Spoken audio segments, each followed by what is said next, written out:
और फिर सेकंड सब पिछले दिन का कोई याद नहीं रहती। हाँ वही कह रहे हैं ना, आपने अपने को किस तरीके से ढाल लिया है। यस। अब कुछ बच्चे हैं कि नहीं, वो रात में 3 बजे 4 बजे तक पढ़ सकते हैं, लेकिन सुबह नहीं पढ़ेंगे, वो उठेंगे अपना यूजुअली 9 बजे 8 बजे। तो ये भी है ना, बॉडी अपनी एडजस्ट हो जाती, ढल जाती है जैसे आप चाहते हो। Yes sir. चलिए खैर, एंड हो गया है हम लोग के इसका। अच्छा, फुल लेंथ टेस्ट है कल? यस सर, कल है सर, कल है। आप लोग देते हैं उसको? Yes sir. Yes sir. चलो लगे हैं, हम लोग देख रहे थे, अभी पेपर में चेक कर रहा था। तो खैर ठीक है, क्वेश्चन बिल्कुल जो नीट का स्टैंडर्ड, एक्चुअल पेपर बाहर से आया था, तो ये था ना कि एक बार उसको चेक करना जरूरी है। तो जो नीट का स्टैंडर्ड है वैसे ही है। डीएफ के भी कुछ क्वेश्चन उन्होंने दे डाले, क्योंकि ये फुल लेंथ है। तो फिर चलिए बच्चा लोगों, हम लोग स्टार्ट करते हैं। हार्डली 1 घंटा 1.5 घंटे का कंटेंट है। मतलब ये डालना है क्या सर, जैसे रिड्यूस लेवल डालना है क्या फुल में भी? यार आपके लिए क्या रिड्यूस है यार, सब कुछ पढ़ो, कहीं से क्वेश्चन होगा, जब ऑप्शनल होगा। Yes sir. उतना आपके भाई, अगर ये सारी चीजें आपकी पढ़ी होंगी तो उतने ऑप्शंस आपके लिए अवेलेबल होंगे ना। ये नहीं तो वो करेंगे, वो नहीं तो ये करेंगे। सर हाँ, वो तो रेगुलर बैच के लिए है। चलो ठीक है भाई, बच्चे का थोड़ा सा लोड कम हो जाए कर ले। चलिए आइए ठीक है, स्टार्ट करते हैं। इनर ट्रांजिशन एलिमेंट हम लोग को स्टार्ट करना था। ये बोल रहे हैं कि इसमें 2 सीरीज हैं। एक को बोलते हैं लेंथेनाइड, कल हम लोगों ने बात की थी। इसे लेंथेनाइड क्यों बोलते हैं? लेंथेनम के बाद वाले एलिमेंट, लेंथेनम के बाद आते हैं इसलिए बोलते हैं इसे लेंथेनाइड्स। इसे 4f सीरीज क्यों बोलते हैं? सर 4f ऑर्बिटल बड़ी भरी जाती है सर, क्योंकि इसमें अंतिम इलेक्ट्रॉन 4f सबसेल में जाता है, इसलिए बोलते हैं 4f सीरीज। इसे रेयर अर्थ क्यों बोलते हैं? बहुत कम पाया जाता है। हाँ, क्योंकि अर्थ में बहुत ही कम पाया जाता है, इसीलिए इसे नाम देते हैं रेयर अर्थ। लेंथेनाइड और एक्टिनाइड दोनों को मिला करके इनर ट्रांजिशन एलिमेंट क्यों बोलते हैं? क्योंकि इसमें सर आउटर 3 सबशेल्स, क्योंकि इसमें outer most 3 subshell NS, N-1D and N-2F, ये 3 सेल्स कंप्लीट होती हैं, इसीलिए इसे बोलते हैं इनर ट्रांजिशन एलिमेंट। ठीक। अब जब हम लेंथेनाइड्स बोलते हैं तो एक्चुअली लेंथेनम है, तो कल ये सारी बातें हो चुकी हम लोग की। लेंथेनम है डी ब्लॉक का मेंबर, लेकिन इसकी प्रॉपर्टी मिलती जुलती होती है, इसीलिए इसको इसके साथ रखते हैं और पढ़ते हैं। तो देखिए आगे इन्होंने क्या ये चीज लिख रखी है एनसीईआरटी ने, कि because lanthanum closely resembles the lanthanides, इसीलिए क्या करते हैं, साथ रखते हैं और ये लेंथेनम के बाद आते हैं, इसलिए इन्हें बोलते हैं lanthanides. It is unusual included in any discussion of the lanthanides for which the general symbol of Ln। अब जब lanthanides को हम इन जनरल बात करते हैं, जब सारे lanthanides की बात करते हैं, तो इसको हम लोग क्या बोल देते हैं? Ln। Ln बोल दिया, इसका मतलब 58 से 71 सबकी बात हम लोग कर रहे हैं। चलिए एक्टिनाइड हो गया, इसमें और कुछ काम लायक चीजें हैं। They have only stable series will closure separately here। अच्छा है। The complication arises partially owing to the occurrence of a wide range of oxidation state in these element।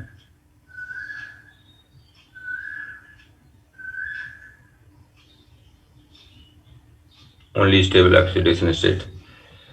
पूरे पढ़ लें यार, क्यों कंजूसी करें। The lanthanides resemble one another more closely than do the members of lanthanides की अगर बात करते हैं, more closely than do the members of ordinary transition elements in any series.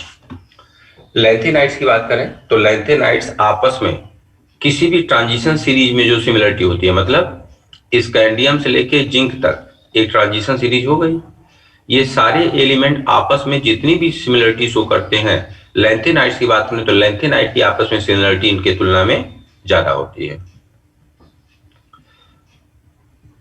They have only one stable oxidation state and their chemistry provide an excellent opportunity to examine the effect of small charge in size and nuclear charge along a series, otherwise similar elements. जैसे हम लोग अभी उसको देख के आ रहे थे transition metals को, तो वहां हम लोगों ने बोल जरूर दिया था कि फर्स्ट ट्रांजिशन सीरीज का कॉमन ऑक्सीडेशन स्टेट +2 होता है, लेकिन फिर हम लोगों ने देखा था ढेर सारा वेरिएशन ऑक्सीडेशन स्टेट का होता है. यहां भी वेरिएशन ढेर सारा ऑक्सीडेशन स्टेट का होगा, लेकिन एक ऑक्सीडेशन स्टेट ही आपको मिलेगा जो उन सब में सबसे ज्यादा स्टेबल होगा, और उसी के बिहाफ पे हम बोलते हैं कि कौन सा F ब्लॉक का आयन होगा जो ऑक्सीडाइजिंग या रिड्यूसिंग एजेंट की तरह काम करेगा.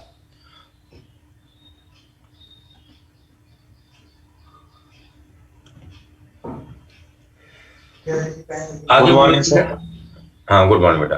आगे ये बोल रहे हैं कि आखिर कॉम्प्लेक्सिटी क्यों आती है, कि इनका एक वाइड रेंज ऑक्सीडेशन स्टेट का है, स्टेबल उसमें से एक है, लेकिन है एक वाइड रेंज ऑक्सीडेशन स्टेट का, तो उसके कारण इसमें कुछ कॉम्प्लेक्सिटी अराइज होती है. अभी जब ऑक्सीडेशन स्टेट की बात करेंगे तो आगे चल के हम लोग देखेंगे. द नेम संबल यार बेकार की बात है, समय बर्बाद करना है. Electronic configuration. It be noted that the atoms of these elements have the electronic configuration with 6s2 common. सब में कॉमन होता है 6s2, इसमें कहीं कोई चेंज नहीं है ना. और फिर F में 1 by 1 इलेक्ट्रॉन जाते रहते हैं. एटॉमिक साइज, पहले एटॉमिक साइज हम यहां स्टार्ट करें, उसके पहले आप ऐसे बोल दीजिए कि अगर हम सीरियम से लेके Lu तक जा रहे हैं तो इनके एटॉमिक और आयनिक रेडियाई में डिक्रीजेस, ग्रेजुअल डिक्रीज होता है, बहुत रैपिड नहीं होता, धीरे धीरे होता है. कंटिन्यूअसली सीरियम से लेके ल्यूटीशियम तक इनकी रेडियाई क्या करती है, डिक्रीज करती है. The overall decrease in atomic and ionic radii from the lanthanum to lutetium, lanthanum से लेके ल्यूटीशियम तक, इसी को नाम दे रहे थे lanthanide contraction, is a unique feature in the chemistry of the lanthanides.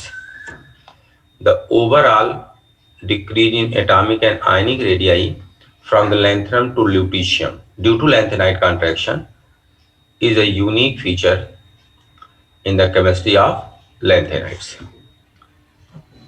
It has far-reaching consequence in the chemistry of the third transition series of the element.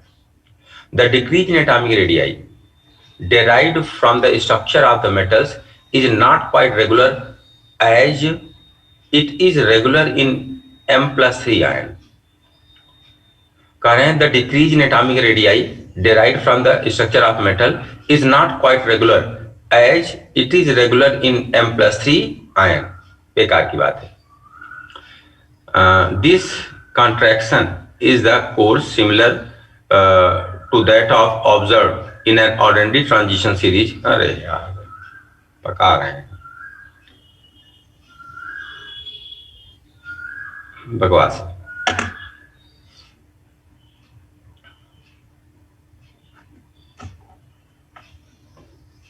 ये देखिए, ये ऑलरेडी बात जब हम लोग डी ब्लॉक पढ़ रहे थे तो ट्रांजिशन मेटल्स में बात कर चुके हैं, यहाँ एनसीईआरटी जिक्र किया है.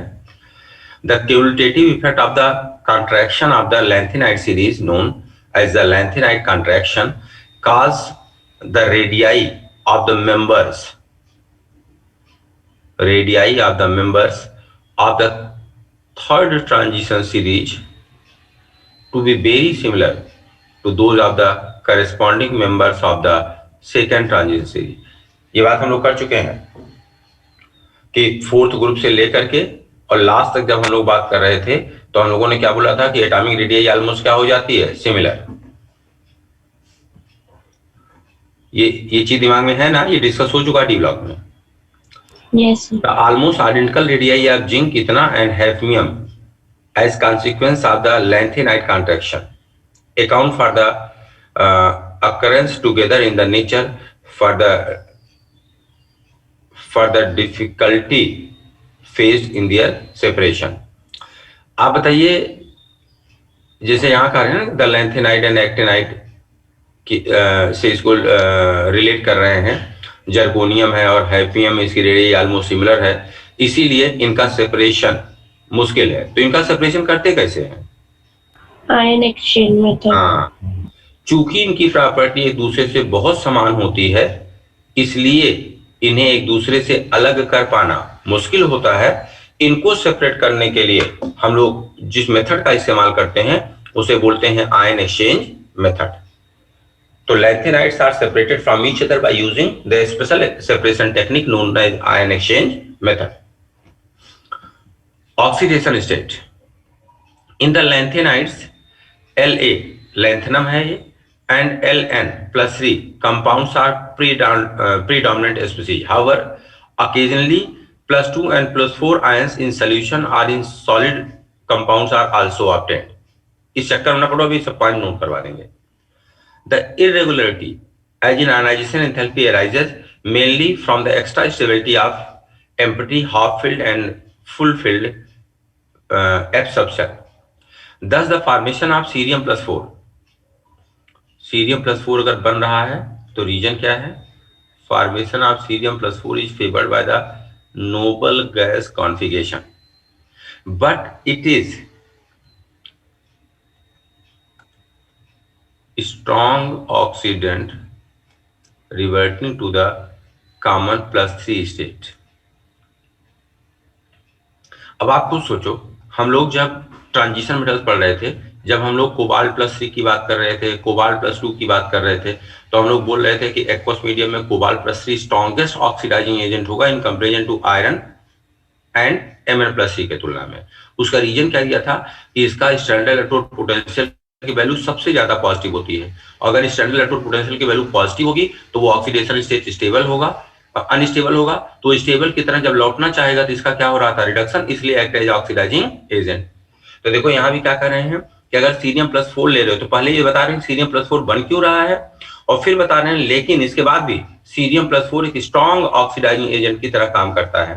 और अगर ये स्ट्रॉन्ग ऑक्सीडाइजिंग एजेंट की तरह काम कर रहा है, इसका मतलब Cerium+4 के लिए जो वैल्यू आएगी स्टैंडर्ड इलेक्ट्रोड पोटेंशियल वैल्यू, वो कैसी है? पॉजिटिव है।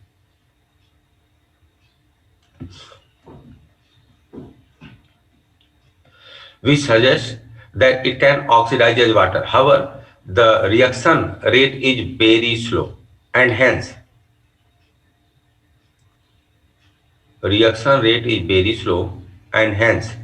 Cerium+4 is a good analytical reagent. क्यों?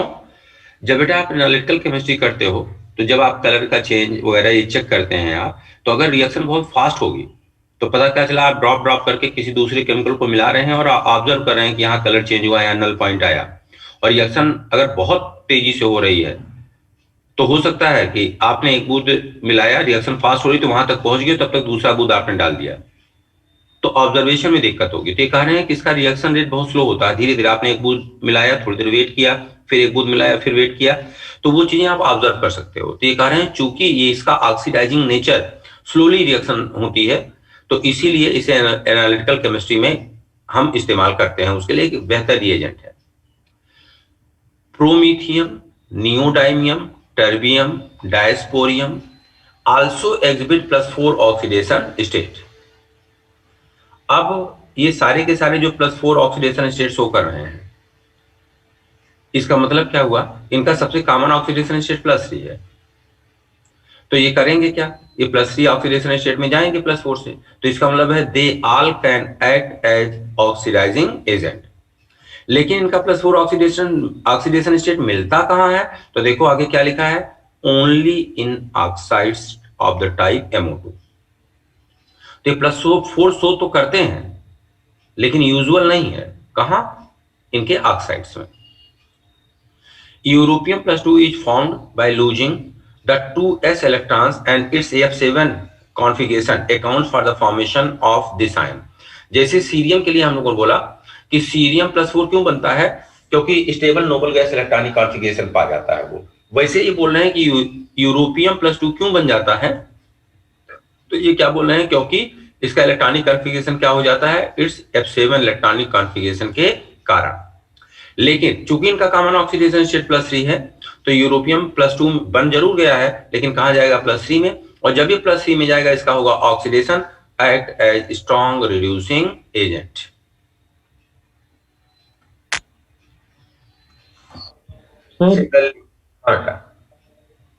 सर ये मोस्ट कॉमन और मतलब स्टेबल जैसे दो चीजें हैं यहाँ पर, तो नहीं। सर मोस्ट कॉमन मतलब कि ज्यादा पाया जाएगा उस ना, स्टेट में। इस सीरीज में लैंथेनाइड्स में जो सबसे स्टेबल इलेक्ट्रॉनिक कॉन्फ़िगरेशन होता है वो है +3। कुछ एक्सेप्शनल केसेस में कुछ और इलेक्ट्रॉनिक कॉन्फ़िगरेशन स्टेबल होते हैं, लेकिन ये स्टेबल है +3। जब इसको कंपेयर किया जाएगा ऑक्सीडाइजिंग या रिड्यूसिंग एजेंट के लिए, जितने भी एग्जांपल आप एनसीईआरटी में देखोगे, तो इसका कंपैरिजन सिर्फ इससे एक नीचे +2 या सॉरी मतलब इससे एक ऊपर +4 या इससे एक नीचे +2 से ही इसे कंपेयर करेंगे जब ऑक्सीडाइजिंग और रिड्यूसिंग एजेंट की बात करेंगे। तो अगर हम सब +3 सबसे कॉमन मान के चल रहे हैं, तो अगर हम +4 से कंपेयर करेंगे तो इसका मतलब +4 वाला भी कहाँ आना चाहेगा, +3। तो इसका क्या हो रहा होगा, रिडक्शन एक्ट है ऑक्सीडाइजिंग एजेंट। सबसे कॉमन क्या है, +3 है, तो इसका मतलब +2 वाला भी कहाँ आना चाहेगा, अल्टीमेटली +3 में। तो इसका हुआ oxidation act as reducing agent. अब जब सबसे कॉमन ऑक्सीडेशन स्टेट +3 है, तो +4 और +2 क्यों बन रहा है? तो उसके लिए एनसीईआरटी ने यहाँ लॉजिक दे रखा है कि अगर किसी का +4 बना है तो आखिर ऐसा क्यों हुआ, और किसी का +2 बना तो ऐसा क्यों हुआ। सीरियम का +4 क्यों बना, क्योंकि नोबल गैस इलेक्ट्रॉनिक कॉन्फ़िगरेशन पा जाता है। और यूरोपियम का +2 क्यों बनता है, क्योंकि हाफ फील्ड एफ सबसेल हो जाती है। यस। चलिए आगे। Similarly a terbium +2 which has the F14 electronic configuration is a reductant. Terbium 4 has half filled f orbital and it is oxidant. तो हमने क्या बोला, अब आपको सिर्फ 3 अगर दिमाग में आप रख लेंगे तो कौन ऑक्सीडाइजिंग कौन रिड्यूसिंग होगा, ये आप ऑक्सीडेशन स्टेट से गेस कर सकते हैं। Has a half filled f orbital and is oxidant. The behavior of samarium is very much like europium, exhibiting both +2 and +3 oxidation state. यहाँ से 8-9 पॉइंट्स ये हैं, लेकिन ये सारे के सारे एज इट इज याद करने वाले पॉइंट्स हैं। बहुत लॉजिक इनमें हम लगा करके हम लोग कुछ कर ना पाएंगे।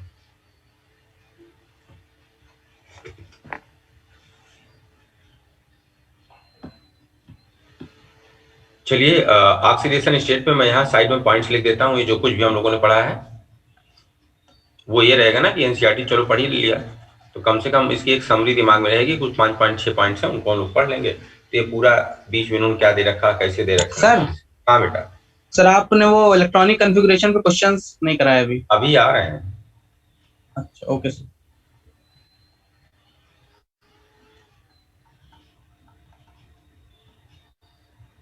ऑक्सीडेशन स्टेट, सबसे पहला point, most common oxidation state.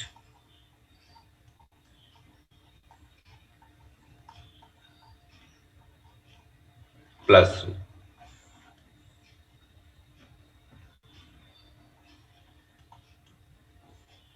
Cerium and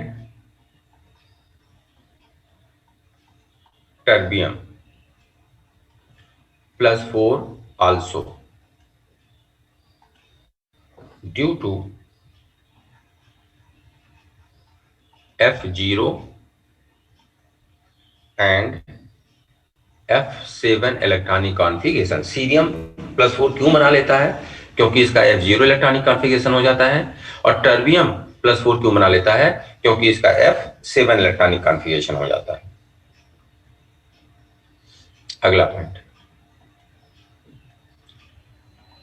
europium and एटर्बियम,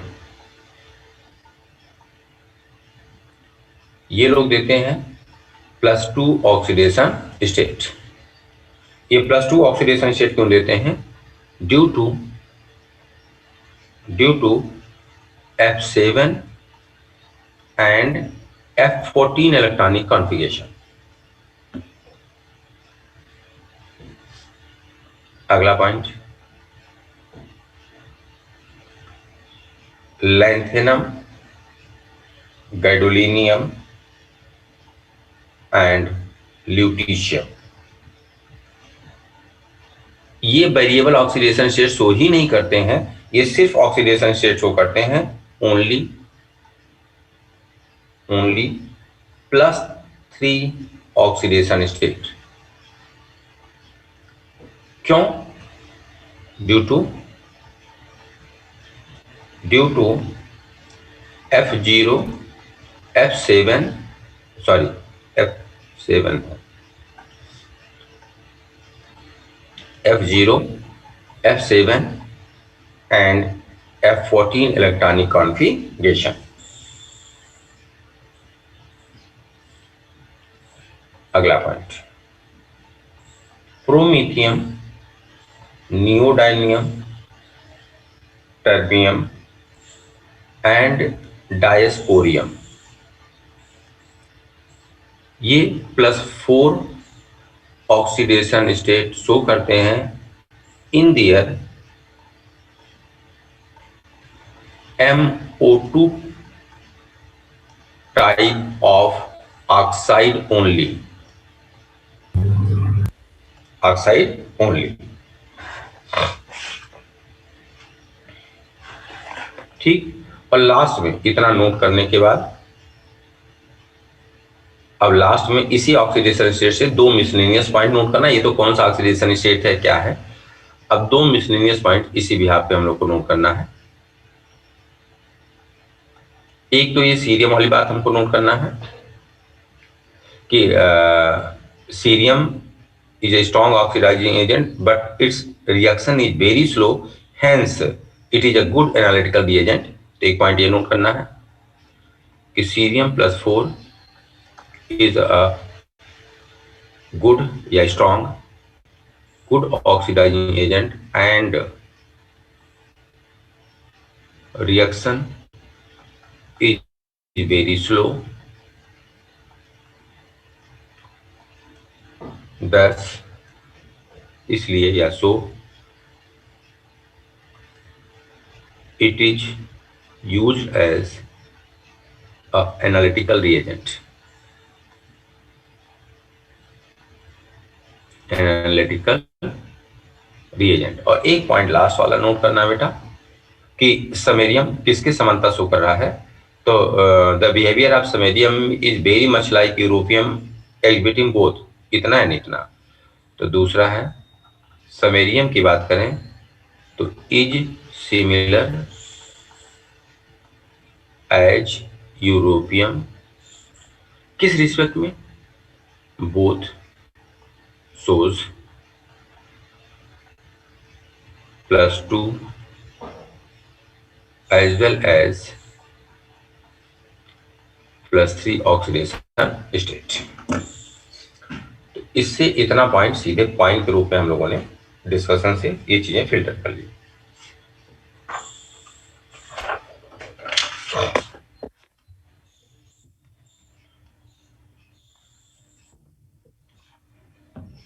चले भाई आगे।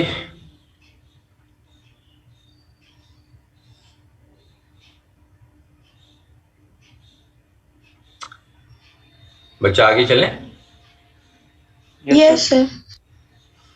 चलिए, ऑक्सीडेशन स्टेट हो गया। अभी इलेक्ट्रॉनिक कॉन्फ़िगरेशन, जनरल कैरेक्टरिस्टिक आगे। चलो इलेक्ट्रॉनिक कॉन्फ़िगरेशन देख ही लेते हैं यार, चलो देख लेते हैं।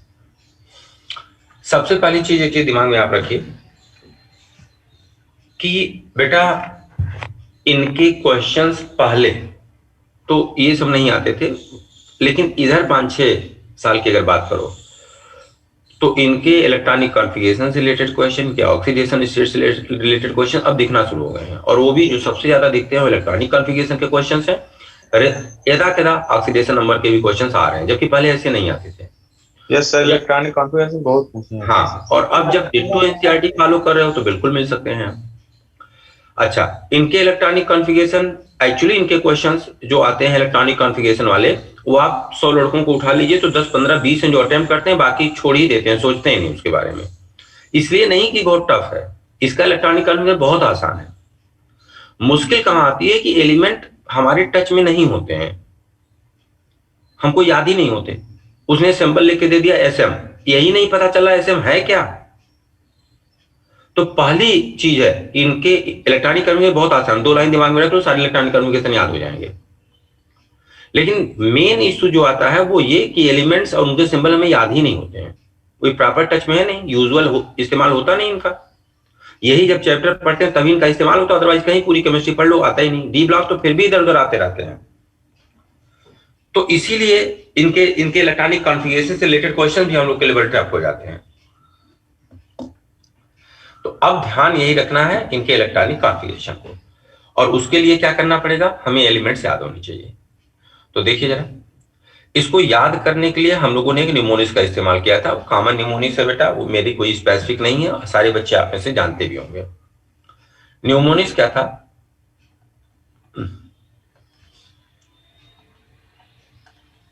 आपको ये याद है, किसी न्यूमोनिक्स से याद है तो जरूरी जबरदस्ती ये न्यूमोनिक्स नोट करने की कोई जरूरत नहीं है। न्यूमोनिक्स क्या था, सी प्रा नायडू पैंट संभालो, इसमें गुड़िया टाइप दिखती हो। सिप्रा नायडू पैंट संभालो, इसमें गुड़िया टाइप दिखती है। अरे तुम ये भी लो, ल्यूटिशियन, अरे तुम ये भी लो। अब जब एक बार इलेक्ट्रॉनिक कॉन्फ़िगरेशन इस तरह से हम लोगों ने देख लिया, तो अब देखिए मैं क्यों आपसे बोल रहा हूं कि इसका इलेक्ट्रॉनिक बहुत आसान है, किसी भी एलिमेंट की तुलना में आसान है, क्योंकि इसके ऐसे प्रॉपर्टी में चाहे जो डिसिमिलरिटी पंगेबाजी हो, इलेक्ट्रॉनिक कॉन्फ़िगरेशन में कोई पंगेबाजी नहीं है। तो यहां से मैं इस साइड में इलेक्ट्रॉनिक कॉन्फ़िगरेशन देख रहा हूं, इलेक्ट्रॉनिक कॉन्फ़िगरेशन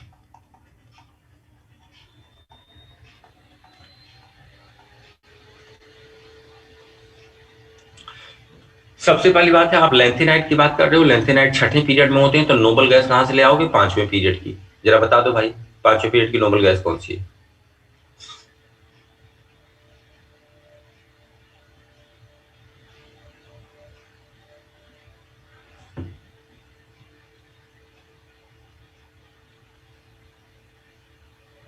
बोलो भाई। जेनॉन। जेनॉन। Yes sir.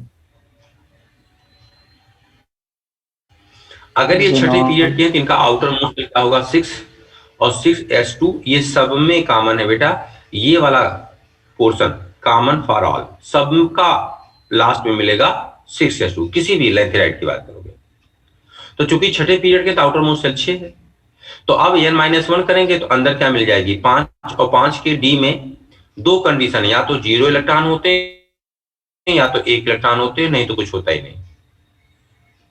और अब n-2 करोगे तो 4 मिल जाएगा।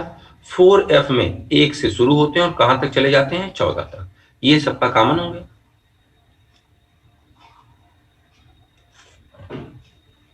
अब हमको सिर्फ दो चीजें दिमाग में रखनी है, सारे कॉन्फ़िगरेशन याद हो जाएंगे। क्या कि बेटा पहला मतलब सीरियम, पहला इसका मतलब होता है सीरियम, अंतिम इसका मतलब है ल्यूटीशियम, गुड़िया इसका मतलब है गैडोलिनियम। केवल 3 यही लेंथेनाइट्स हैं जिनके डी में 1 मिलता है, केवल यही 3 है, पहला अंतिम गुड़िया। इनके अलावा किसी के भी डी में 0 इलेक्ट्रॉन लगा। तो जहां हम लोगों ने लिखा है कि देखो 6s सब में कॉमन है, कोई चेंज नहीं है।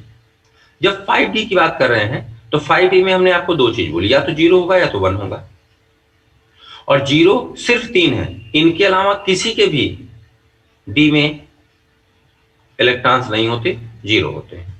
एक बार यहां चेक करके देख लीजिए, पहला सीरियम है, ये देखिए,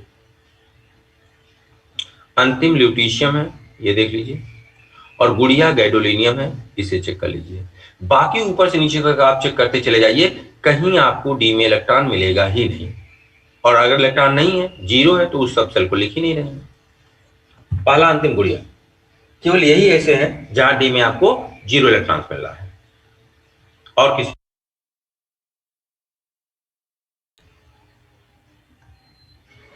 ठीक, अब अगली चीज क्या याद रखनी है, अगर बेटा ये इलेक्ट्रॉनिक कॉन्फ़िगरेशन हमको याद हो जाए, जैसे आइए देखा जाए, हम सीरियम में तो कोई इशू आता ही नहीं है, हम गैडोलिनियम की बात करेंगे। गैडोलिनियम के जस्ट ऊपर चले जाएं तो यूरोपियम है, और गैडोलिनियम के जस्ट नीचे चले आए तो टर्बियम है।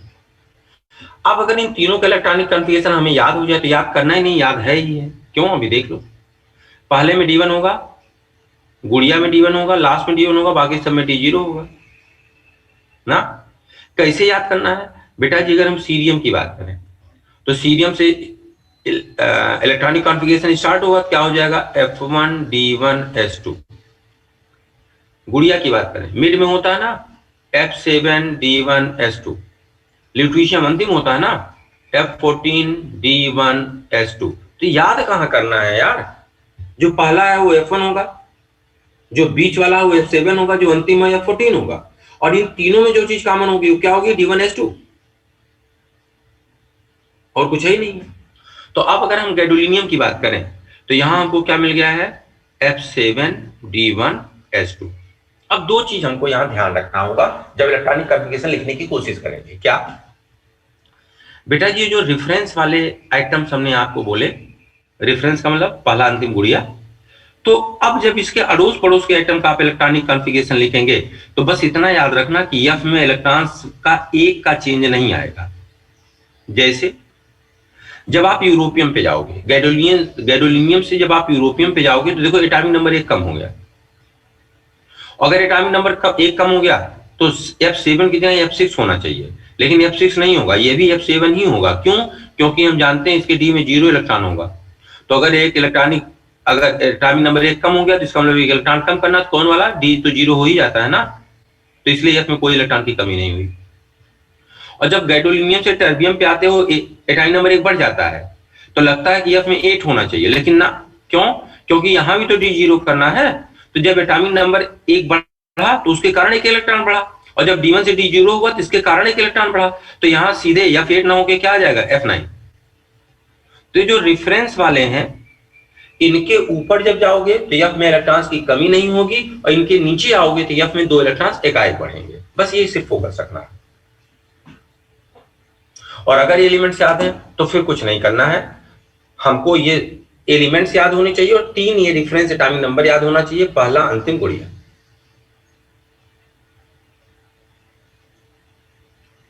और इन तीनों को याद करने में कुछ करना नहीं, पहला F1 है, बीच वाला F7 है, गुड़िया F14 है, और सब में जो कॉमन है D1 S2।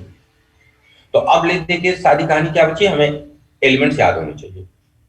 और जब इन रेफरेंस के ऊपर नीचे मूव करेंगे तो जब ऊपर जाएंगे तो F में कोई इलेक्ट्रॉन्स की कमी नहीं होगी, और जब नीचे जाएंगे तो F में एकाएक 2 इलेक्ट्रॉन्स बढ़ जाएंगे, और बाकी D0 सबका होना ही है, इसके अलावा सबका D0 होना ही है।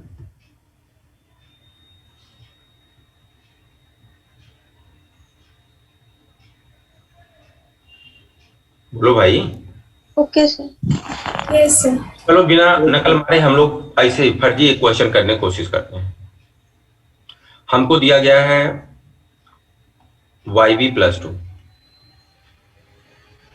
हमको दिया गया है यूरोपियम+2, हमको दिया गया है समैरियम+2। हमसे पूछा गया है इसमें कौन सा पैरामैग्नेटिक होगा। अब इस क्वेश्चन को करने का एक तरीका है, आप सबका इलेक्ट्रॉनिक कॉन्फ़िगरेशन निकाल करके भी चेक कर सकते हैं या कौन सा डायमैग्नेटिक होगा। और दूसरी चीज है बेटा जी, अगर इनका ऑक्सीडेशन नंबर +3 या +2 दिया गया है तो याद रखना जो शुरू वाले या जो लास्ट वाले होते हैं वही डायमैग्नेटिक होंगे। बीच वाला कोई भी +2 और +3 दिया जाए तो वो सारे के सारे कलर्ड होंगे और वो सारे के सारे पैरामैग्नेटिक होंगे, आपको सोचने की जरूरत ही नहीं है। मतलब क्या हुआ, मतलब ये है कि अगर हम सीरियम से उठाएं,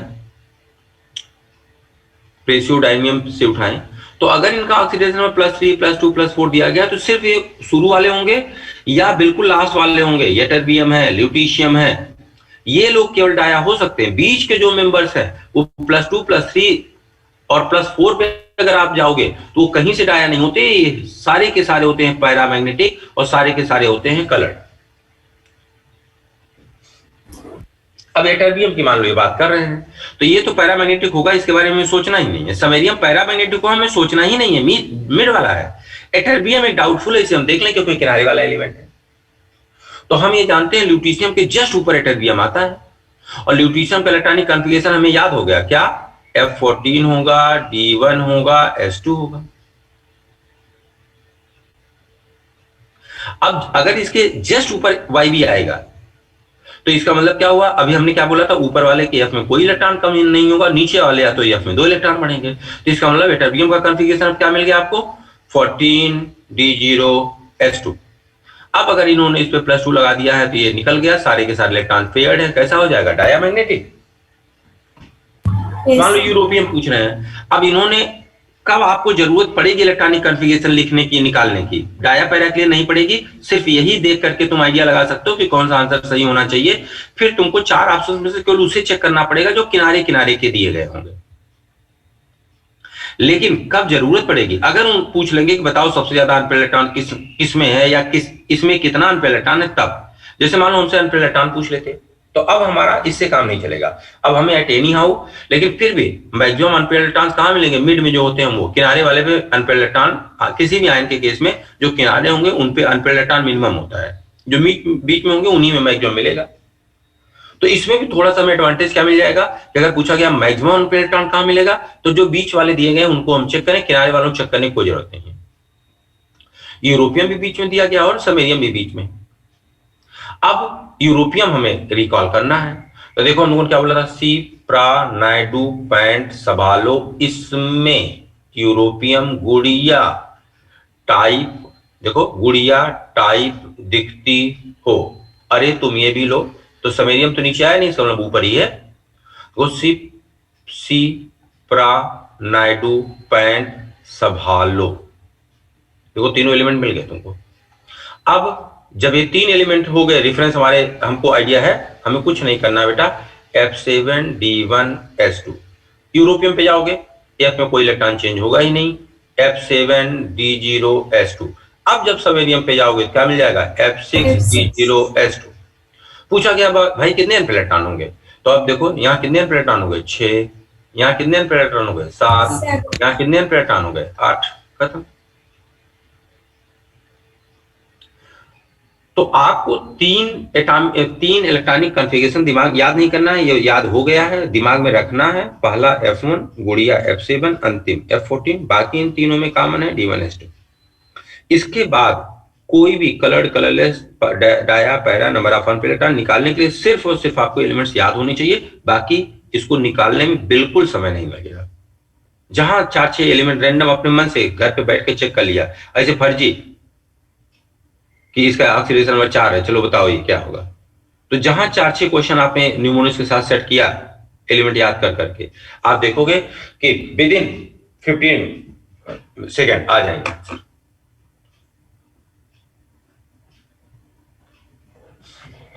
चलिए general characteristic, all the length, देखो all the lanthanides are silvery white soft metal and tarnish rapidly in air. जरा बताएंगे ये प्रॉपर्टी किससे मैच कर रही है, S block earth metals, S block. Ditto यही लाइन वहां है कि सारे के सारे silvery white soft having lower melting point tarnish rapidly in air, due to, वहां हम लोगों ने बोला था due to surface oxidation, same चीज यहां एप्लीकेबल हो गई। आगे, the hardness increases with increasing atomic number, जैसे जैसे क्यों हार्डनेस बढ़ रही होगी, हम लोग पढ़ चुके हैं कि मेटेलिक बॉन्ड डिस्टेंस पे डिपेंड करती है। Metallic bond distance is directly proportional to number of valence electron and inversely proportional to size. तो कह रहे हैं their hardness increases with increasing atomic number. ऐसा क्यों होगा? क्योंकि अभी पढ़ के आ रहे हो जब एटॉमिक नंबर बढ़ेगा तो साइज धीरे धीरे कम होगी और नंबर ऑफ अनपेयर्ड इलेक्ट्रॉन्स भी बढ़ते चले जाएंगे, तो मेटेलिक बॉन्ड डिस्टेंस बढ़ती चली जाएगी। अगर मेटेलिक बॉन्ड डिस्टेंस बढ़ती चली जाएगी, सॉफ्टनेस कम होती जाएगी, हार्डनेस बढ़ती चली जाएगी। Their hardness increases with increasing atomic number. Samarium being steel hard, ये देखो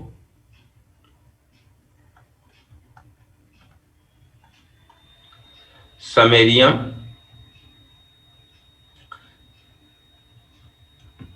being steel hard.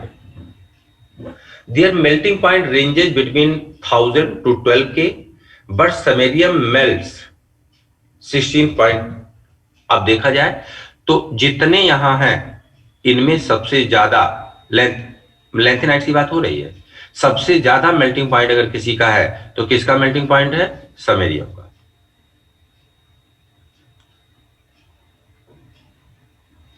First transition series में सबसे ज्यादा मेल्टिंग पॉइंट किसका था?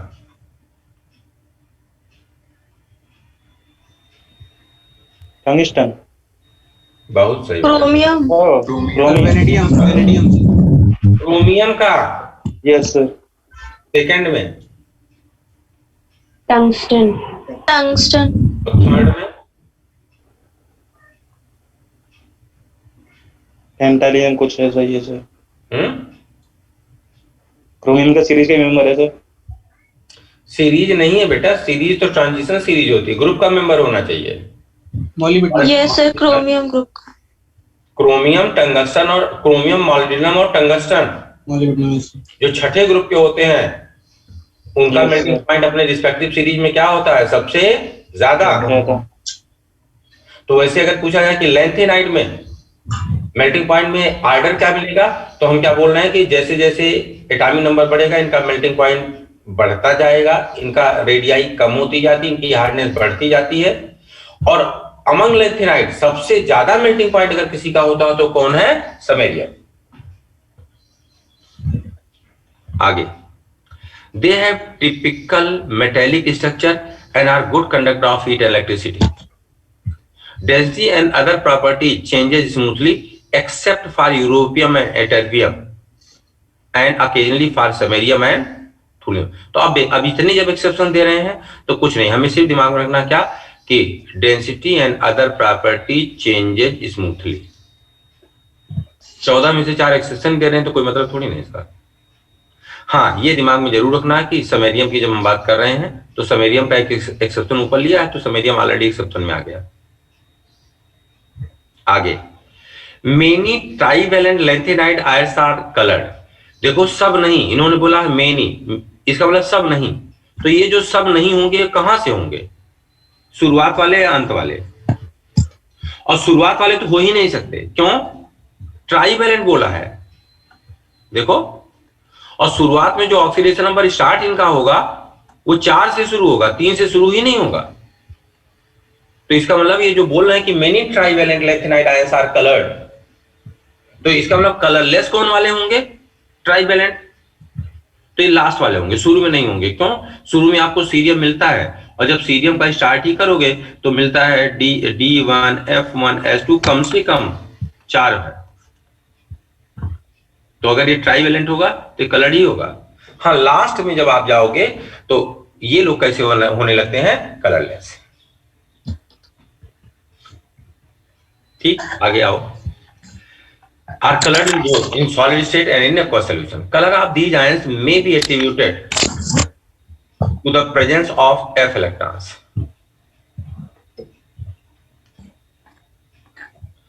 Neither lanthanum +3 and lutetium +3 ion shows any colour.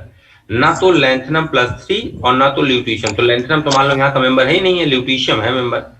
ये कोई कलर नहीं शो करते हैं और रीजन यही हो जाएगा।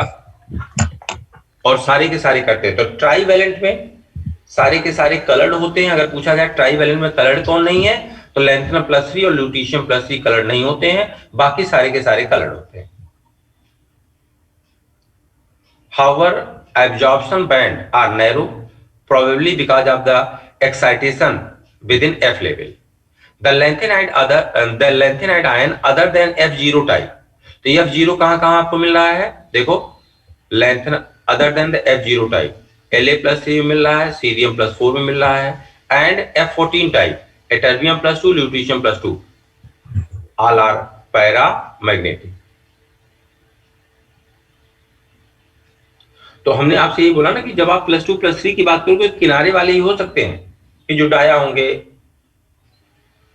बीच वाले जो होंगे तो +2 +3 +4 पे डाया ना होंगे, उनके पास अनपेयर इलेक्ट्रॉन होगा ही होगा। इलेक्ट्रॉनिक कॉन्फ़िगरेशन जब 3 बैलेंस सेल है यार, एक एक दो इलेक्ट्रॉन भी बैलेंस सेल में होंगे तब भी नहीं हो सकता है।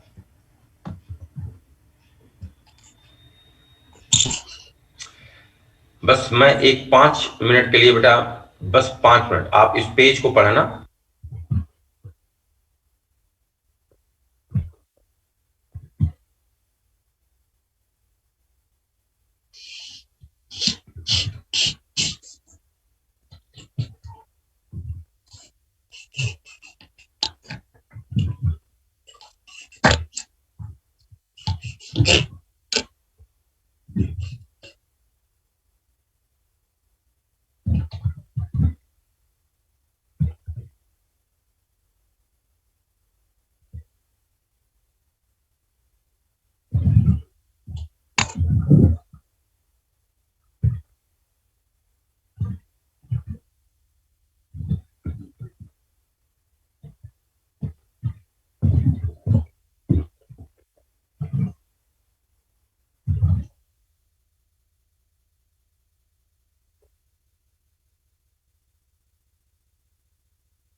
चलिए, the first ionisation enthalpy of the lanthanides are around this and this, मतलब 600 kilo joule per mole. The second is about 1200 kilo joule per mole. Comparable with those of the calcium. A detailed discussion of the variation of the third ionization enthalpy indicated that the exchange enthalpy of consideration, actually exchange energy का जो concept ये लेके आते हैं वो है कोई मतलब नहीं. हाफ फील्ड फुल फील्ड में जब बोलते हो आप ना कि हाफ फील्ड सबसेल ज्यादा स्टेबल हो जाएगी in comparison to incomplete subshell, तो एक्सचेंज एनर्जी की बात करते हैं.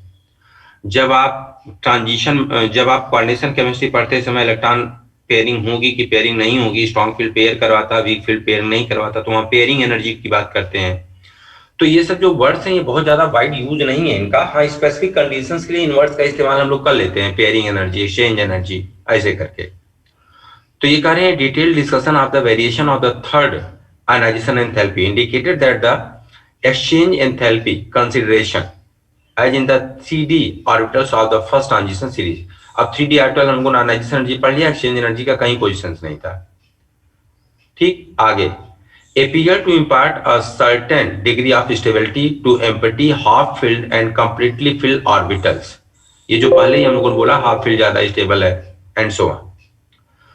This is indicate from the abnormally low value of the third ionization enthalpy of lanthanum, gadolinium and lutetium. As such ये याद नहीं करना, बल्कि मतलब ये सारे पॉइंट्स याद न करके दिमाग में रखना है कि थर्ड आयनाइजेशन एंथैल्पी जिनके लिए लो होती है वो पहला अंतिम गुड़िया नहीं, पहला का मतलब सीरियम, इन्होंने लैंथनम ले लिया जो डी ब्लॉक का मेंबर है. तो in their chemical behaviour in general the earlier members of series are quite reactive similar to calcium. Important point. In their chemical behaviour in general similar to calcium, और जो remaining members हैं वो हो जाते हैं like aluminium. तो जो letter members हैं दे बिहेव लाइक एल्यूमिनियम. इसी से रिलेटेड एक क्वेश्चन आप लोगों ने अपने मॉड्यूल्स वगैरह में देखा होगा कि अगर हम सीरियम से लेकर के लास्ट तक चले जाएं तो इनके हाइड्रोक्साइड का बेसिक नेचर बोलो डिक्रीज करता है. क्यों decreases?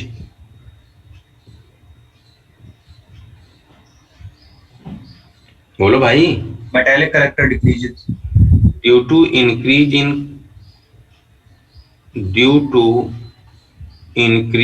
In covalent nature of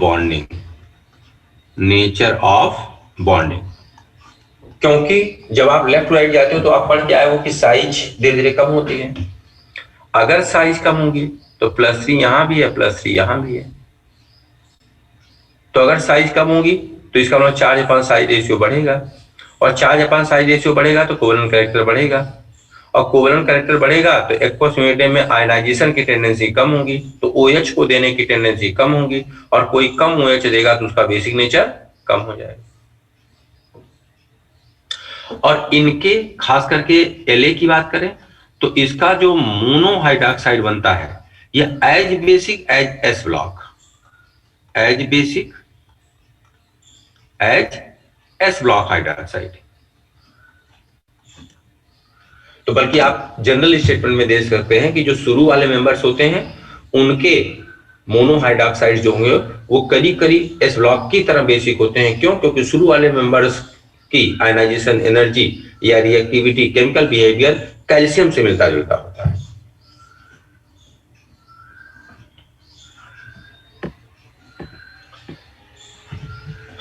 आगे बेटा इन्होंने कुछ रिएक्शन के बारे में दे दी है.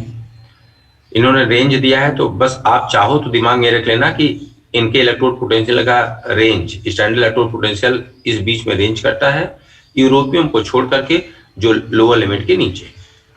तो बस एक पॉइंट के रूप में अगर आप चाहो कि standard electrode potential of lanthanide ranges from -2.2 से to -2.4 except for europium.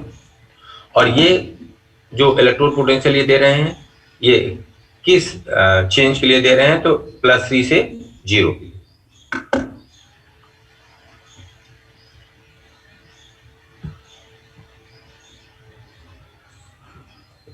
This is of course small variation.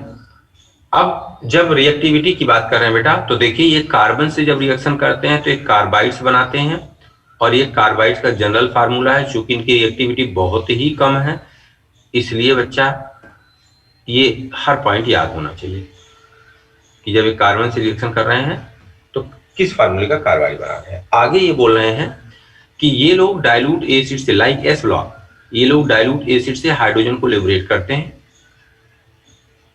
और हाइड्रोजन के एटमॉस्फेयर में अगर इन्हें जलाया जाए तो ये जल जाते हैं। इनका ऑक्साइड इस तरह का है according to M2O3 common oxidation state, और इनका हाइड्रोक्साइड जनरल फार्मूला ये है on the basis of common oxidation state. The hydroxides are definite, क्या लिखा यार, the hydroxides are different compound, not just hydrated oxide. अच्छा, ये कहने हाइड्रोक्साइड्स इनके कंपाउंड ऐसा नहीं है कि मतलब इनके ऑक्साइड के साथ मॉइस्चर या वाटर मॉलिक्यूल है, उसे हम हाइड्रोक्साइड बोल रहे हैं। तो कह रहे हैं इसके हाइड्रोक्साइड एज यूजुअल डेफिनेट, जैसे आयरन के केस में कई बार बोल देते हैं कि हाइड्रेटेड आयरन ऑक्साइड, और उसी को कई बार बोल देते हैं आयरन हाइड्रोक्साइड। तो ये कहने हैं इसके हाइड्रोक्साइड एज यूजुअल जैसे मिलते हैं, सेपरेट आइडेंटिटी उनकी है, अस्तित्व है, इनके हाइड्रोक्साइड ऐसे होते हैं, न कि M2O3.NH2O हाइड्रेटेड ऑक्साइड नहीं है, बल्कि क्लियर कट कंपाउंड्स के रूप में पाए जाते हैं। They are basic like alkali metal. अभी हम लोग बात कर रहे थे कि इनके हाइड्रोक्साइड्स बेसिक होते हैं like alkaline earth metal oxides and hydroxides. क्यों? क्योंकि शुरू वाले मेंबर सिमिलरिटी शो करते हैं केमिकल बिहेवियर में लाइक कैल्शियम। आगे, the best single use of the lanthanide, क्या इसका एक एलॉय है बेटा जिसे बोलते हैं मिस मेटल, और इस मिस मेटल में 95% लैंथेनाइड होता है, 5% आयरन होता है, और थोड़ी बहुत सल्फर, कार्बन, कैल्शियम और एल्यूमिनियम होता है। मिस मेटल का यूज क्या है? तो इससे हम मैग्नीशियम बेस्ड एलॉय बनाते हैं, और इस मैग्नीशियम बेस्ड एलॉय का इस्तेमाल करते हैं bullet, shell and lighter flint, यानी गोली, गोला, इन सब के कवर बनाने के लिए, सेल बनाने के लिए। तो इस सेल का मतलब होता है शायद गोला, जो तोपों से दागा जाता है। बुलेट तो मान लो, बुलेट जानते हैं, जो बंदूक में लगाते हैं, रिवॉल्वर वगैरह में। Mixed oxide of lanthanide are employed as a catalyst in the petroleum cracking.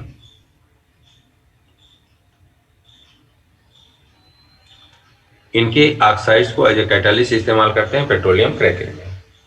Some individual allen oxide are used as phosphorus in television screen and similar क्या लिखा भैया, फ्लोरिसिंग सरफेस। तो ये बेकार की बात है। अब सम है, जब हाईलाइट कर ही नहीं रहे हैं तो कौन सा सम है और क्या मतलब है, कोई बात नहीं। चलिए, एक्टिनाइड, इनके इलेक्ट्रॉनिक कॉन्फ़िगरेशन जब आप देखोगे बेटा, जैसा कि वहां हम लोग देख के आ रहे थे अभी, तो जरा एक बार इनको चेक कर लो, देखो। उसके तुलना में वहां हम लोगों ने 3 देखा था जहां D1 था, और यहां देखो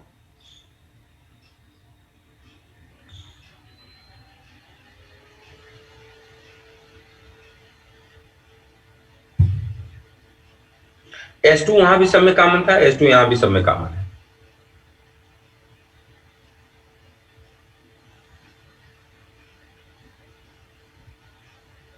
ठीक, हम लोग क्या बोलते हैं, कहां से कहां अरेंज करते हैं एक्टिनियम, तो 90 to 103।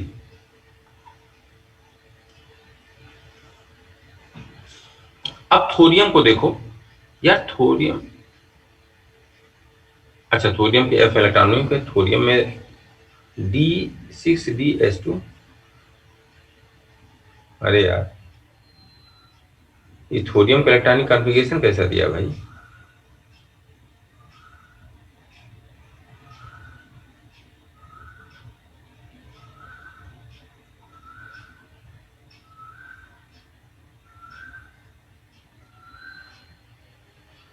भाई कुछ गड़बड़ सड़बड़ लग रहा है यार।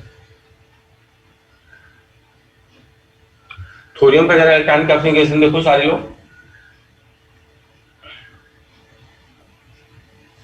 सर यही तो होगा सर। सर एफ में इलेक्ट्रॉन यही है सर। यही है। इससे सही है सर। इलेक्ट्रॉन नहीं होंगे? सर उसके आयन में होंगे, इसलिए ब्लैक। हाँ बेटा, इसके आयन में, थोरियम के आयन में मतलब नहीं है। तो जब ग्राउंड स्टेट में नहीं होंगे तो आयन में कहां से आ जाएंगे? सर ये M+3 वाला गलत दिखाया है सर। सर एफ में कहाँ से नहीं आएगा सर एफ में इलेक्ट्रॉन? यार जब ग्राउंड स्टेट में ही नहीं है तो जब आयन बनाओगे तो एफ इलेक्ट्रॉन आ जाएगा।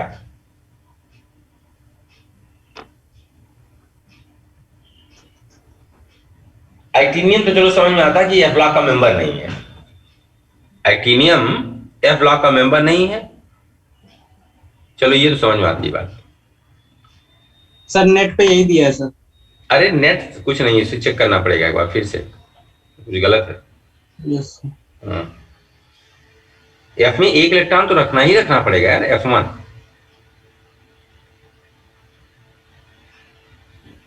तो सर इसका मतलब पढ़ा है कि एक्सेप्शन होता है, मतलब एफ में सर एक्सेप्शन होता है इसमें। अच्छा चलो आज जरा देख लो, हम लोग ट्राई करके देख लेते हैं। थोरियम है, जरा बताओ सातवें का है तो 7s2 हो जाएगा। एक अंदर आ जाओ तो 6d1 हो जाएगा। एक अंदर आ जाओ तो 5f1 हो जाएगा। अब अगर थोरियम के ऊपर तुम +3 लगा दो तो जब +3 लगा दोगे 2 इलेक्ट्रॉन ये निकल गए, 1 इलेक्ट्रॉन ये निकल गए, क्या बचा? 5f1। यहां देखो जब +3 ये लगा रहे हैं तब तो 5f1 दे रहे हैं, +4 लगाएंगे तो f0, नेचुरल सी बात है f0 हो जाएगा। लेकिन अब आप लोग बोल रहे हो एक्सेप्शन होता है, तो चलो एक बार मुझे चेक करना पड़ेगा क्योंकि एक्सेप्शन मेरे दिमाग में कुछ समझ में नहीं आ रहा, एक बार देखना पड़ेगा। डी में 2 इलेक्ट्रॉन है। हाँ बेटा, हाँ वही तो कर रहे हैं। अब हो सकता है कि जब यह 1 इलेक्ट्रॉन निकाल रहे हो, मतलब +3 बना रहे हो ना, तो डी वाला 1 इलेक्ट्रॉन कूद करके F1 में आ जा रहा हो। Yes sir. और अगर ऐसा है तो फिर हर हाल में ये रिमार्केबल है, फिर इसे दिमाग में रखना पड़ेगा क्योंकि डी में यहां देखो 2 इलेक्ट्रॉन दे रहे हैं, तो 3 इलेक्ट्रॉन जब आप निकाल के +3 आयन बनाते होगे तो हो सकता है कि डी वाला इलेक्ट्रॉन एफ में चला जा रहा हो। तो एक बार चेक कर लेंगे। वैसे जनरल ऐसे गलत तो एनसीईआरटी ने नहीं दिया होगा। अब आप लोग बोल भी रहे हो एक्सेप्शन होता है, मेरे नजर में कभी एक्सेप्शन कोई आया नहीं, किसी ने पूछा भी नहीं कभी। कई बार तो ऐसी चीजें जब आप लोग पूछते हो तो तलाशने के चक्कर में फिर दिमाग में आ जाती हैं। तो खैर ये बहुत ज्यादा अपने टच में नहीं है। एक्टिनाइड सारे के सारे रेडियो एक्टिव होते हैं, इनसे रिलेटेड क्वेश्चंस आप उठा के देख लीजिए तो ऐसे क्वेश्चंस हैं भी नहीं। लैंथेनाइड से खूब है, ये रेडियो एक्टिव है इनके, लेकिन अगर एनसीईआरटी ने दिया तो कम से कम देखना तो है ही हम लोग को। इसके लिए भी एक कॉमन सी न्यूमोनिक्स हमने कभी बताया नहीं किसी क्लास में, तो इसलिए मेरे दिमाग में है भी नहीं। लेकिन आप लोग जानते हो, पता नहीं क्या दुनिया भर के कैलिफोर्निया और साइंटिस्ट कुछ करके था। हाँ, इस बार जब पिछले बार का सीरीज आप देखेंगे तो बेटा ये 103 जो यहाँ दिया गया लास्ट में इन्होंने, इससे ज्यादा थे जब वो मैच करवा रहे थे नाम। 105 शायद था, 107 था कुछ इस बार के नीट वाले एग्जाम में, मतलब पीरियडिक प्रॉपर्टी में वो सब दिया गया होगा। Yes sir. सर उसकी नेमिंग एक बार बता दीजिए सर। अच्छा आइए इनके इलेक्ट्रॉनिक कॉन्फ़िगरेशन हम लोग पढ़े, हो सकता है जो वहां पढ़ के आ रहे हैं यहाँ मिल ही जाए।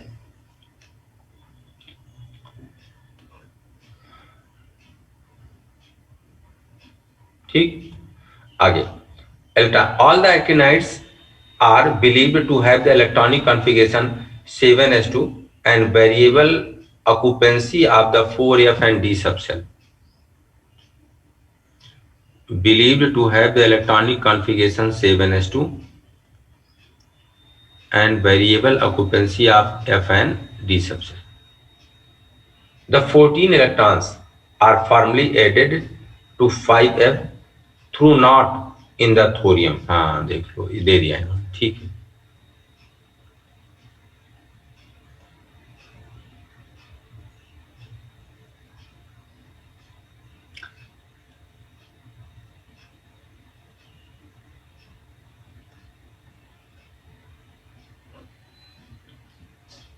The irregularities in the electronic configuration of the actinides, like those in the lanthanides, are related to the stability of F0, F17 and F14, occupancy of the 5F orbitals.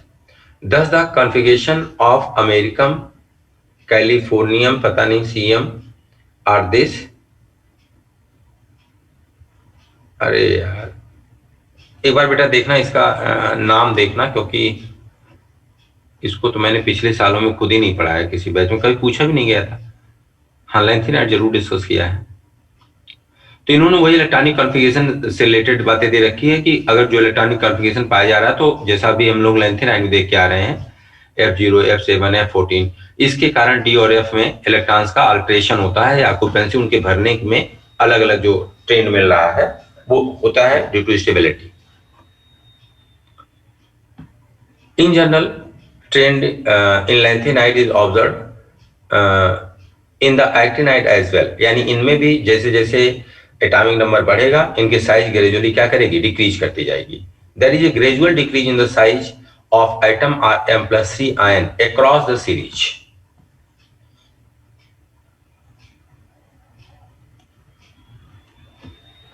This may be referred to as the actinide contraction, जैसे कि lanthanide की बात किया था.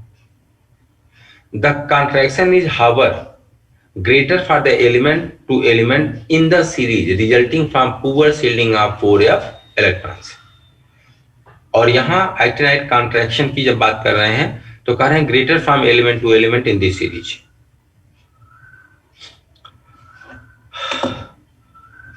Oxidation state.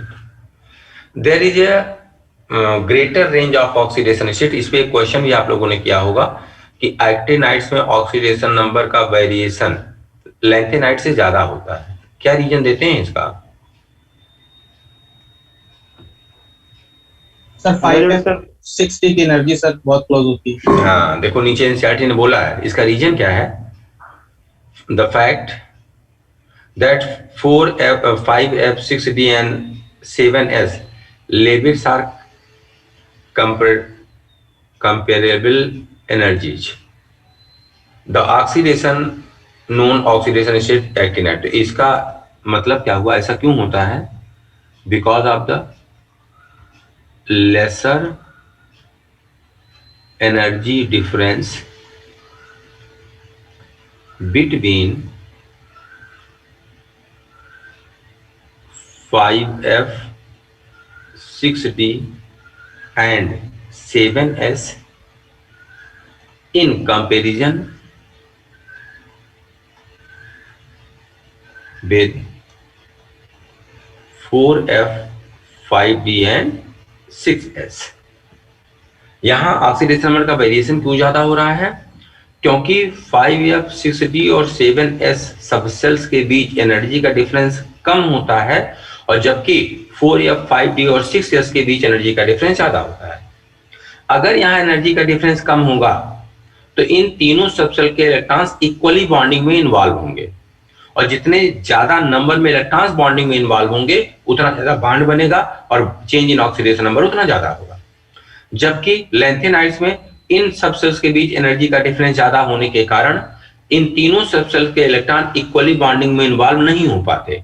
अगर equally involve नहीं हो पाएंगे तो इसका मतलब कुछ कम इलेक्ट्रॉन बॉन्डिंग में इन्वॉल्व होंगे, अगर कम इलेक्ट्रॉन इन्वॉल्व होंगे, कम बॉन्ड बनेगा तो चेंज इन ऑक्सीडेशन नंबर कम होगा. आगे, the actinide shows in general +3 oxidation state. जैसे लैंथेनाइड में +3 था, यहाँ +3 था. The element in the first half of the series frequently exhibit higher oxidation state. For example, the maximum oxidation state increases from +4 in thorium to +5, +6 and +7 +7 respectively. यहां तक देखो, for example जो शुरू वाले मेंबर्स उनका हायर ऑक्सीडेशन स्टेट ज्यादा stable होता है। Elements in the first half of the series frequently exhibit the higher oxidation state. ये जो इन्होंने दिया है इसको अभी हम लोग टेबल से देखेंगे ऑक्सीडेशन स्टेट के बारे में।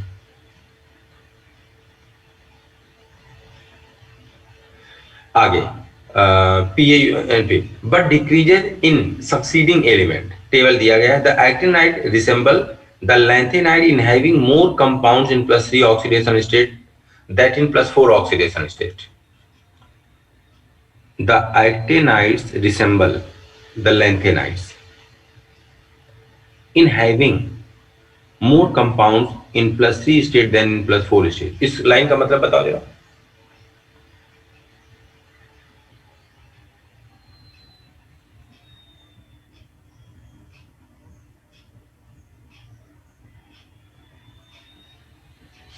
इस लाइन का मतलब बताओ भैया। सर एक्टिनाइड के सर +3 कंपाउंड ज्यादा मिलते हैं। हाँ, ये कह रहे हैं कि जैसे लैंथेनाइड का सबसे कॉमन ऑक्सीडेशन स्टेट +4 है, +3 है, उसके ज्यादातर कंपाउंड +3 में मिलते हैं, वैसे ही एक्टिनाइड इस बात में समानता शो करता है लैंथेनाइड से, क्या कि इसके ज्यादातर कंपाउंड +4 में न मिलके किस में मिलते हैं, +3 ऑक्सीडेशन स्टेट में। आगे, जबकि +3 and +4 ions tend to hydrolyze। ठीक, आगे, because the distribution of oxidation state among the actinides is so uneven and so different for the former and later element, it is unsatisfactory to review their chemistry in the term of oxidation state। चूंकि इनके element के oxidation का variation शुरू और last वाले में बहुत ज्यादा है, इसलिए इनकी केमिस्ट्री ऑक्सीडेशन स्टेट के रिस्पेक्ट में पढ़ पाना थोड़ा सा टफ का है। अब टेबल से क्या दिमाग में रखना है, ये तो मान लो इसका मेंबर नहीं होता है। थोरियम सिर्फ +4 शो करता है, does not show variable oxidation state. उसके बाद लास्ट वाले कैलिफोर्नियम से लेकर के आगे ये सारे के सारे वेरिएबल ऑक्सीडेशन स्टेट शो नहीं करते हैं। नॉन वेरिएबल ऑक्सीडेशन स्टेट, तो अब इतना कहां याद रख पाएंगे, तो ना याद रख सकते हो चलेगा। और जो हाईएस्ट ऑक्सीडेशन स्टेट मिलता है वो इनका क्या मिलता है, +7, और कहां कहां मिलता है, नेप्च्यूनियम और प्लूटोनियम में। थोरियम +4 शो करता है, वेरिएबल ऑक्सीडेशन स्टेट नहीं शो करता। इनका जो हाईएस्ट ऑक्सीडेशन स्टेट मिलता है वो +7 मिलता है नेप्च्यूनियम और प्लूटोनियम में, और लास्ट वाले जो मेंबर्स हैं वो लोग भी वेरिएबल ऑक्सीडेशन स्टेट शो नहीं करते, वो कॉमन ऑक्सीडेशन स्टेट शो करते हैं। इस ग्रुप में कौन सा ऐसा एलिमेंट है जो आपने इस सीरीज में, कौन सा ऐसा एलिमेंट है जो सीरीज का कॉमन ऑक्सीडेशन स्टेट शो नहीं करता, थोरियम। थोरियम +3 ऑक्सीडेशन स्टेट नहीं शो करता, जबकि इस सीरीज का कॉमन ऑक्सीडेशन स्टेट क्या है, +। Thorium variable oxidation state show नहीं करता, कॉमन ऑक्सीडेशन स्टेट शो नहीं करता, सिर्फ एक ऑक्सीडेशन स्टेट शो करता है, +4। इसके अलावा सीरीज में जितने मेंबर्स हैं सारे के सारे +3 ऑक्सीडेशन स्टेट शो करते हैं। मैक्सिमम ऑक्सीडेशन स्टेट +7 मिलता है नेप्च्यूनियम और प्लूटोनियम में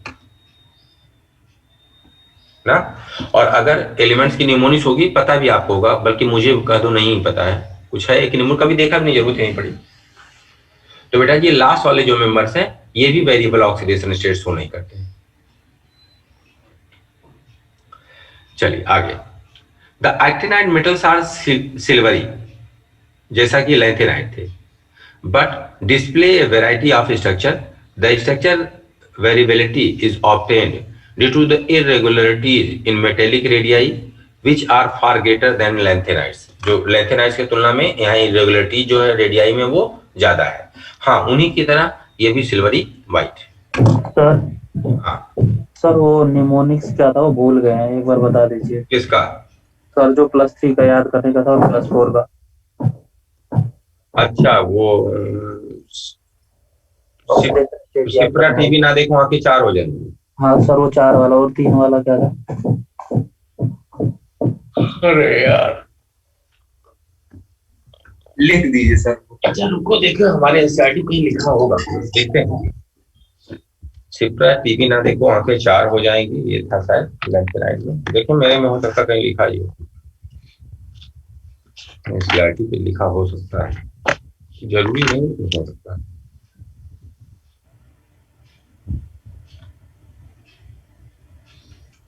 अरे यार एनसीईआरटी लिखा ही नहीं है, ये पॉइंट्स जो मिलते हैं मुझे, मैं नोट करता रहता हूँ इसमें, मैं दिखा नहीं, नहीं लिखा। चलो देखेंगे, उसमें होगा कहीं कहीं नोट्स वगैरह उसमें लिखा होगा। एक तो था सिप्रा टीवी ना देखो आंखें चार हो जाएंगी, कुछ करके ऐसे ही था। ये सर ये तो +4 वाला था, +3 वाला। और एक +2 वाला भी कुछ था यार, ध्यान ही नहीं आ रहा। कौन कौन से? ये भी इलू इलू इलू इलू इलू इलू था।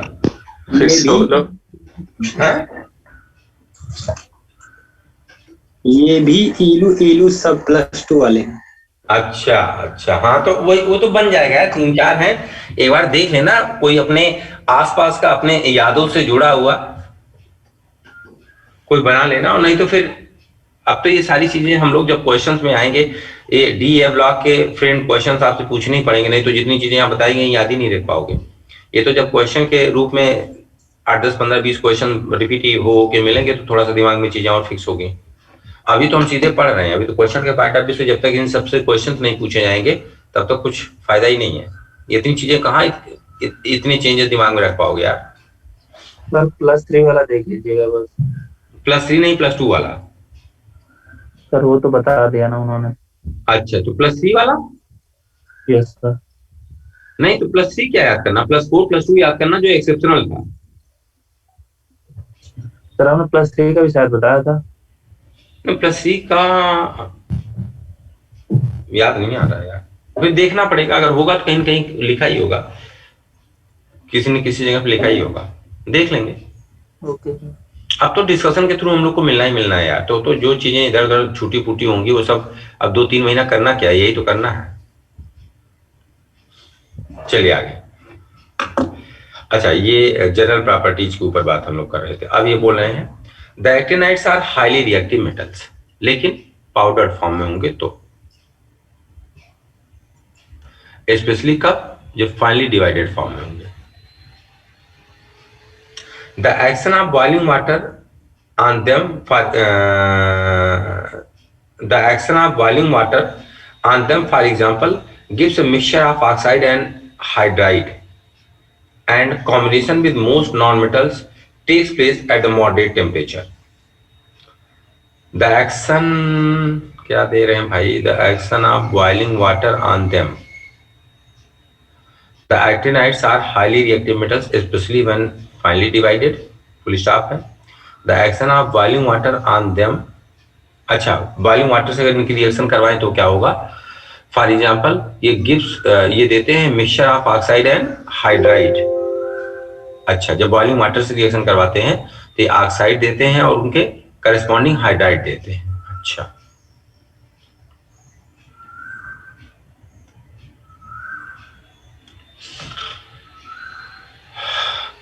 combination with most non-metals takes place at the moderate temperature. Most non-metal यानी ज्यादातर non-metal से जब रिएक्शन की बात होती है तो मॉडरेट टेम्परेचर पे ये रिएक्शन कर लेते हैं।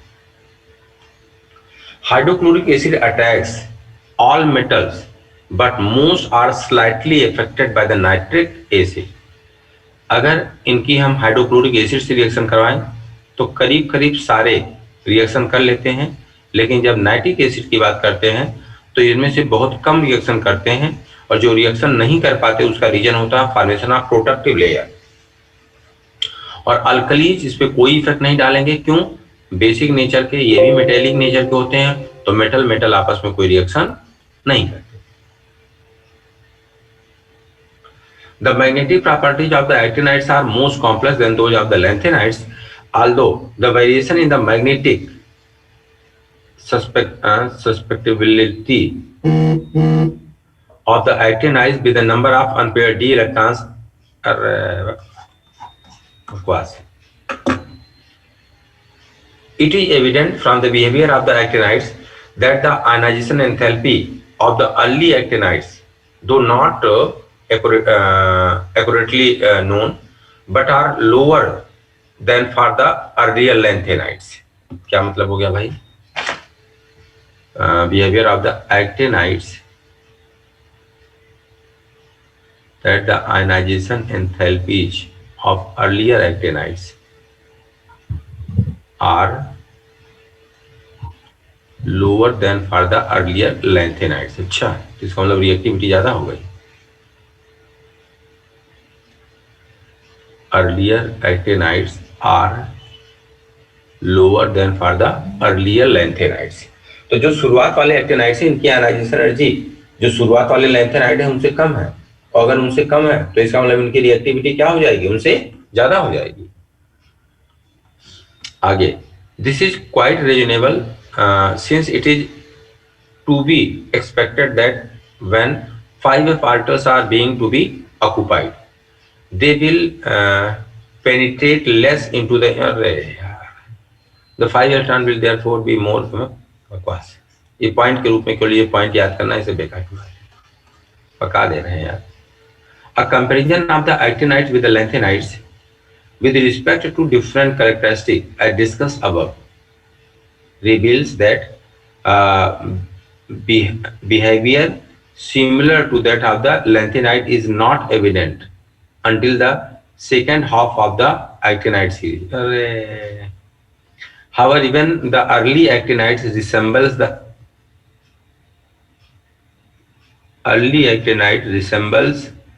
the lanthanide in showing close similarity with each other and in general variation in properties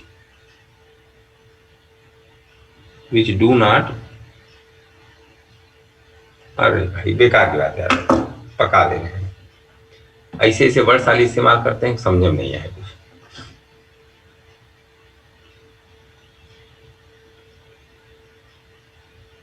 बेकार का.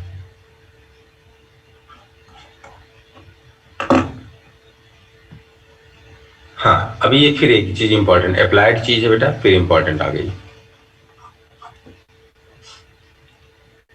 और इसमें से ज्यादातर आपने इधर उधर कहीं कहीं पढ़ा भी होगा.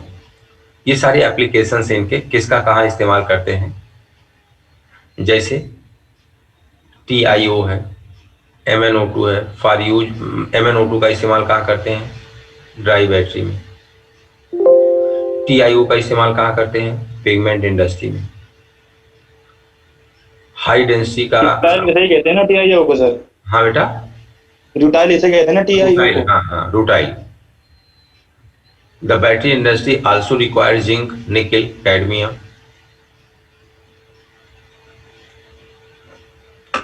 The element of group 11, इनको क्वाइंस मेटल कहते हैं, सिक्के बनाने के काम आ रहे थे. Although सिल्वर और गोल्ड, यहां देखो यूके क्वाइंस की अगर बात कर रहे हैं, UK copper coins are copper coated steel. The silver equi coins are copper nickel alloy. V2O5 का इस्तेमाल हम लोग कर रहे थे कैटालिटिक ऑक्सीडेशन के लिए, खास करके जब हमें सल्फ्यूरिक एसिड बनाना होता है.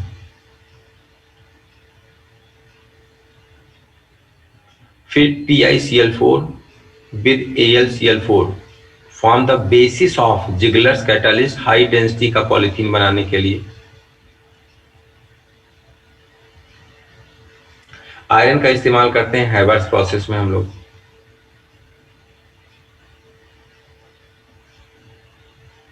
इन the Wacker process the oxidation of ethyne to ethanol is catalysed by the PbCl2.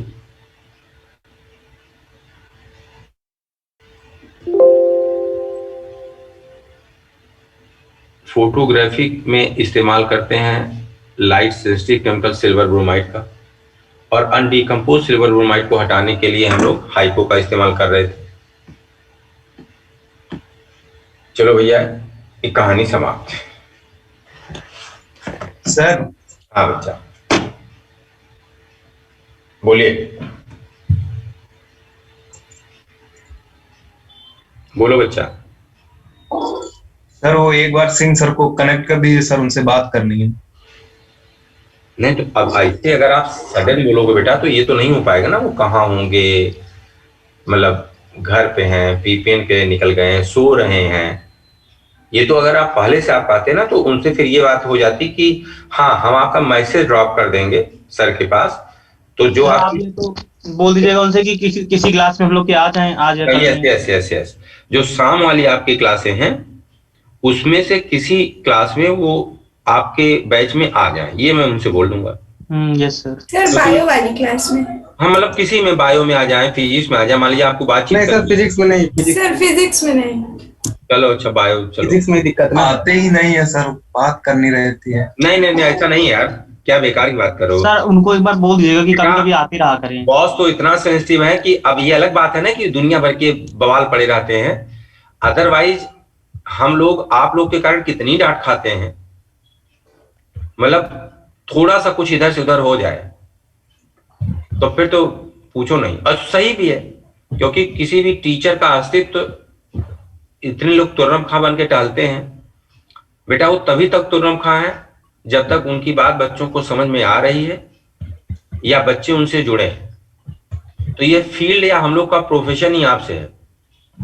शायद यही रीजन है कि सर बहुत सेंसिटिव रहते हैं आप लोग के किसी भी बात को लेकर के।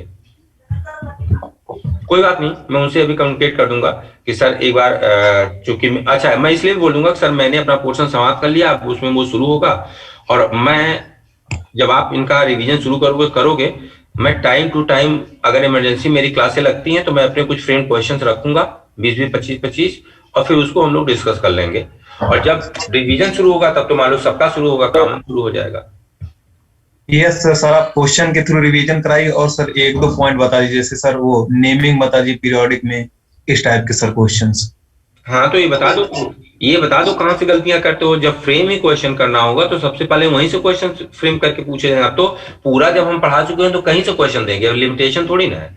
हाँ जब शेड्यूल्ड आपका रिवीजन होगा तब हम लोग सेगमेंट वाइज देंगे कि आज एस ब्लॉक होगा, आज पी ब्लॉक होगा, आज हाइड्रोकार्बन होगा। लेकिन अभी जब तक सारा समाप्त नहीं हो जा रहा है 4-6-10 दिन में, तो इमरजेंसी में 1-2 क्लास अगर लगेगी तो उसमें हम सिर्फ फ्रेम क्वेश्चन दे देंगे, क्योंकि क्वेश्चन बहुत पेंडिंग है अभी मेरे आपके क्वेश्चन। अरे भाई पी ब्लॉक से पेंडिंग चले आ रहे हैं यार, तो मेरे पास तो अभी बहुत स्कोप है।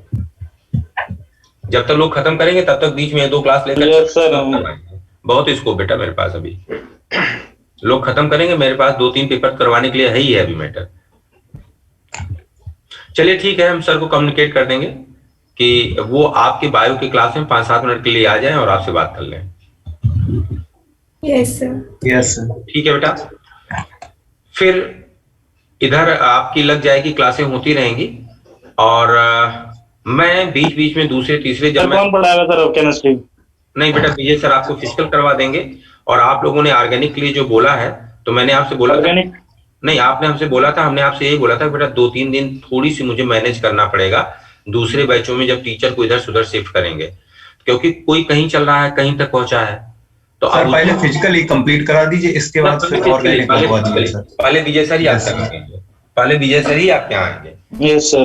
तब तक उधर हमें थोड़ा सा फ्रीडम मिल जाएगी ना कि जहां मैंने परवेज सर से शुरू करवाया है हम देख लेंगे किस बैच से वो फ्री हो पा रहे हैं, तब इंगेज कर लेंगे उनको। तो पहले मुझे समय मिल जाएगा ना 2-4-5 दिन का, तो आराम से चीजें मैनेज हो जाएंगी, कोई दिक्कत नहीं है। तो ठीक है बेटा, हम छोड़ रहे हैं, हम सर से बोल देते हैं कि एक बार वो बायो वाली क्लास में आप पे जरूर आ जाए, और नहीं तो उस समय मैं रहूंगा ही रहूंगा। तो एक आध बार उस समय मैं इनसे बोलूंगा कि भाई देखिए, इन्फॉर्म अभी मैं उनको कर दूंगा। बाकी ठीक है, बीच बीच में हम लोग मिलते रहेंगे थ्रू क्वेश्चंस। आपका विजय सर जब तक पढ़ा रहे हैं सर सीट भिजवा दीजिए टी ब्लॉक की सर। हाँ टाइम टू टाइम वो करना पड़ेगा यार, क्वेश्चन के लिए। अब तो फ्री हो गए यार, आपके बैच से फ्री हो गए हैं। एसआरबी ऑफलाइन में अब एक एडवांटेज होगा कि जो आपके लिए सीट बनेगी वो एसआरबी ऑफलाइन में भी काम आती जाएगी। यार बनी है, चाहे कह लो मेरी व्यस्तता बहुत ज्यादा, चाहे कह लो तुम्हारे यहाँ इतने टेस्ट हो रहे हैं, 180 क्वेश्चन चेक करने में कल विजय सर 3 घंटे बैठे रहे, अभी फिर मैं चल रहा हूं एक बार चेक करने की गलती न चली जाए। तो इतने पेपर्स हो जाते हैं क्लासों के बाद कि जो हम आपको अलग से करवाएं उससे ज्यादा पेपर में आपको क्वेश्चन मिल जा रहे हैं यार। सर पेपर बंद करा दीजिए सर 1 महीने की, अरे नहीं होगा बेटा, रिवाइज कर लेंगे। हाँ, ऐसा होना चाहिए ना कि जो पेपर बनाने वाली फैकल्टी अलग हो और फैकल्टी अलग हो। यस यस यस, ये मुद्दा है। सर हो सकता है अगले साल हो। लेकिन वो तो चलो बेटा, वो ठीक, अरे वो कोई बात नहीं यार, इतना नहीं है। अब जब आदमी थोड़ा सा